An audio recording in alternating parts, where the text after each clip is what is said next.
What would you carry if you were gonna hike 50 miles in a day? That's the question, and today I'm gonna walk you through my setup for what I'm planning to take as I go attempt a rim to rim to rim hike in one shot. Now, our camp is a little ways off from the rim, so we should be getting really close to 50 miles total. So, what do you carry to cover 50 miles and over 12,000 feet of climbing and descent? For starters, we're gonna be taking the Fast Pack for this adventure.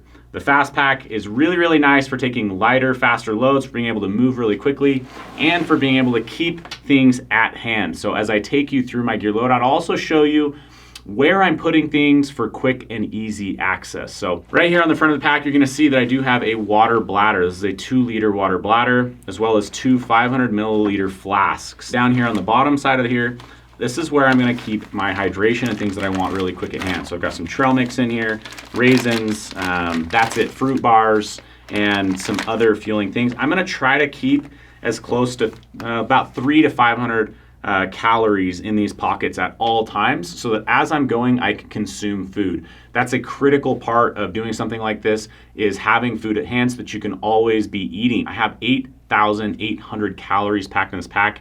I may rethink that and drop about 1,000 calories out of it, but if I'm gonna be consuming that much, it means that I do have to eat continuously all day. I'm not taking a stove or anything like that. So I need those calories really close at hand. So my pockets that are close at hand are obviously these front harness pockets as well as this bottom pocket. I'm gonna be carrying my phone down here so that I do have that access for pictures. And then I also have a Insta360 in case I do any filming. I'm like, all right, consciously use my left foot first. You know, mix it up a little. I'm right foot dominant, right? So I'm always reaching with my right. On the back of the pack now, I've got poles from Comperdell. These are my racing poles, my running poles. So they break down really good, and they have an attachment here that really allows me to use less grip as I pull down on those poles for climbing and pulling myself up the mountain. Now this back pocket right here is a very critical one because this is also your quick access pocket for things. So I've got a pair of fleece gloves inside of there. I've got my Nebo windbreaker. This piece is gonna be probably on my person the entire day tomorrow with how much wind we have, and then just with how breathable that is, it's a phenomenal layer for being active and moving. I've got some additional camera gear, a little lens and a battery, a little bit of toilet paper in case one of those stops is out.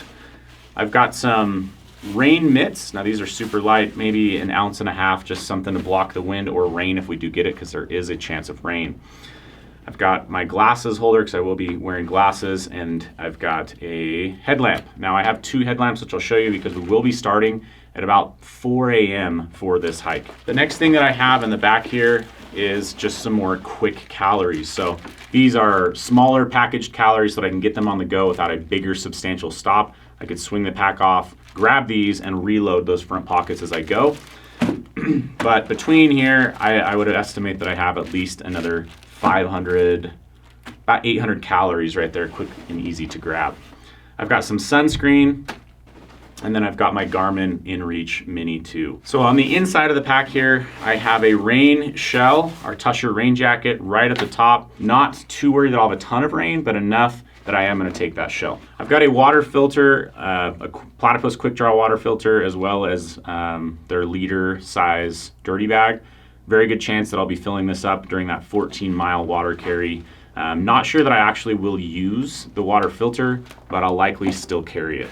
Now, we're gonna get to food. I have a ton of food. Typically when I'm packing for something like this, there's 2 ways that I go about packing. There's one, I build an Excel spreadsheet and I plug in all the numbers to know exactly how many calories that I'm getting. The other way, which is one that I use a little bit more in backpacking, is I take something like a food scale, which I've already used to pre-portion out these mangoes and other items like that. I take a food scale, I put a larger Ziploc on it, and I just fill it up with food that I know I like to eat, that I consider backpacking food, until I hit the weight goal that I'm looking for, usually somewhere between 1.5 pounds and 2 pounds of food per day. And once I do that, I just call it as good. Now that's a little bit easier of a system and something I might use more on a backpacking trip, but for an effort like this, I wanted to be very precise, so I used an Excel spreadsheet. Starting on this side over here, you're actually gonna see I've got salt capsules and ibuprofen, 2 very critical pieces. I've got NAC drink mixes right here, 250 calories each, a lot of sodium. And then I've got my Scratch Hyper Fuels, or they're high carb drink mixes now. About 400 calories for each baggie of those. I'm gonna try to use those on both of the big climbs, right? So climbing to the north rim and climbing back out of the south rim. The climb. Nothing but up. I've got That's It bars. These are just fruit bars. These are kind of pureed fruit bars, but these are like my gummies. This is kind of what I'm looking at. Those are quick energy. And then I've got my Scratch drink mix. I've got 12 of these. So really, I've got about 1 drink mix per hour that I'm gonna be taking. I've got 3 prepackaged mango bags here, about 450 calories in each of those. NAC purees, these are really good. I've really liked these.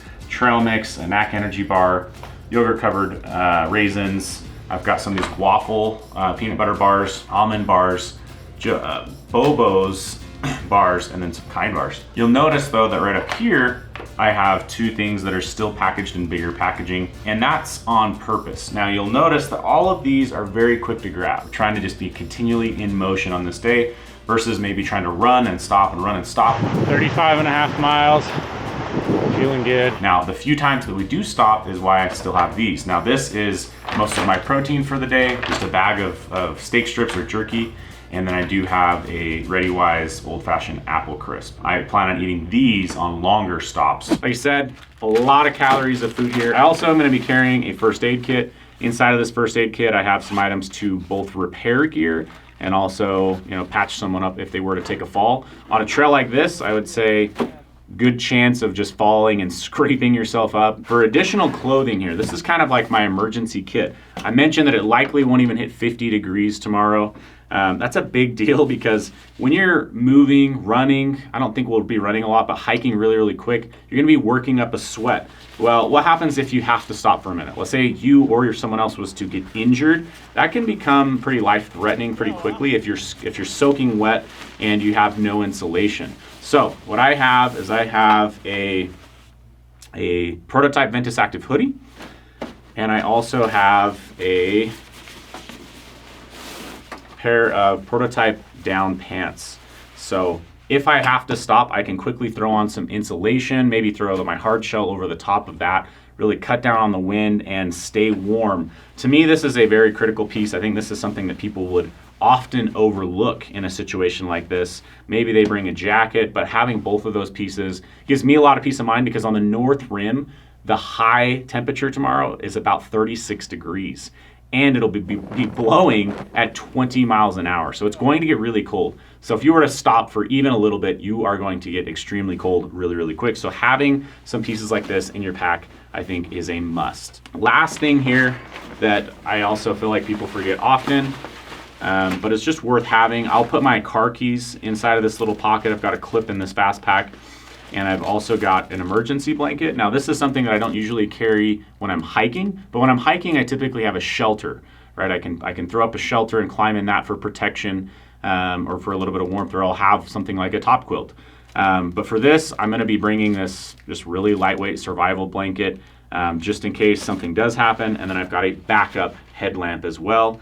For an effort like this and with a group, not just like me going solo, I'm anticipating that this hike will take somewhere around 18 hours or more. So we're gonna be out there a long time, likely going to be starting in the dark, ending in the dark. All right, so I packed everything back up in the fast pack. This puppy is ready to go and cover some miles tomorrow, but what am I gonna be wearing on the trail?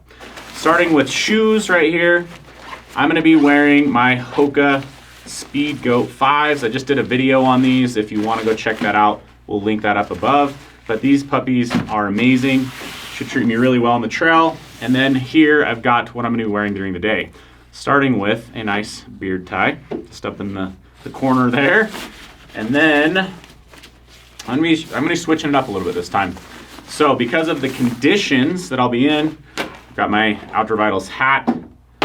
I've got Injinji toe socks. These are running socks from Injinji. I love these things. Never had a single blister with these, and I've put thousands of miles in them. So really, really like those. Usually I'm using those for running, not as much for hiking, but on big efforts, I'm definitely gonna be using those. I run a compression style underwear. This really helps me to keep from chafing on these big days, also where I'll be sweating a lot most likely. And then on my bottom half, I'm gonna be running prototype joggers from Outdoor Vitals. Now you will have seen these in some of the videos coming out soon, as well as other videos that we've had. These are phenomenal. They're crazy light. They're super well vented, but on a day like tomorrow when it's gonna be windy and cold, they really allow me to hike in what feels like a pajama bottom, but have a very high performance piece. Quick drying, venting really well, just absolute tons of mobility in them. So really like that. They have pockets in them as well. So it's really a great addition to someone that might be interested in wearing a pair of pants, but still wants the mobility and usability of something more like a short. So those are gonna be coming. So watch for those in early summer. Now right here, this is where you're gonna see a little difference. For years, I have been hiking and running for that matter in a hoodie, but right now I have the Altitude long sleeve tee. I'm gonna be giving this a shot. The thought process behind this is it'll allow me to vent a little bit more if I feel like venting, but because I'm likely gonna be spending a lot of time also in the Nebo windbreaker, that has a hood. So rather than double up the hoods, I think I'm gonna be just fine with the long sleeve. Right here, I have one of our neck gaiters. The idea here would be to use that on the head for both catching sweat, but also keeping the ears warm. I really like to have something to help catch sweat. If you're not aware, I'm someone who sweats a lot. Got some goals tomorrow of probably drinking about 18 liters of water, which sounds crazy, but it's what I need. And I've actually drinking that much before on a previous ultra and still was somewhat dehydrated or cramping up. Now, it's not just the mileage here that's gonna be racking up, it's gonna be the elevation, and it's gonna take a big toll on my body. And this may be a problem. You see, next weekend, I'm gonna be running a 50K ultramarathon with a buddy. And then a month after that, I'm gonna be doing my first ever 100-mile ultra marathon. Interested to get your thought on just the training so far. This week is Grand Canyon week, so I'll do rim to rim to rim on that week. Well, rim to rim to rim is more or less a really fast hike, but it's gonna be 45 plus miles.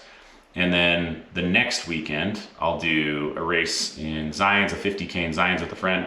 That'll be like 30 miles. Unfortunately, B races do take away from our A goals. And I'm back. In fact, that attempt is now over. I got out injury free. I did have some deeper muscular fatigue there that I felt the next week when I did the Zion 50K, but I got through both of those efforts and everything went well. Now, as it related to the gear for this particular trip, I was really happy with the gear. I actually wouldn't have changed a single thing about what I brought. Now, I did want to call out one particular thing that I do think is valuable. As you can see, it got really cold on the North Rim, and I was a part of the very first group that got out of about a group of 20 that were down in there. 1,000 feet up, getting the last light.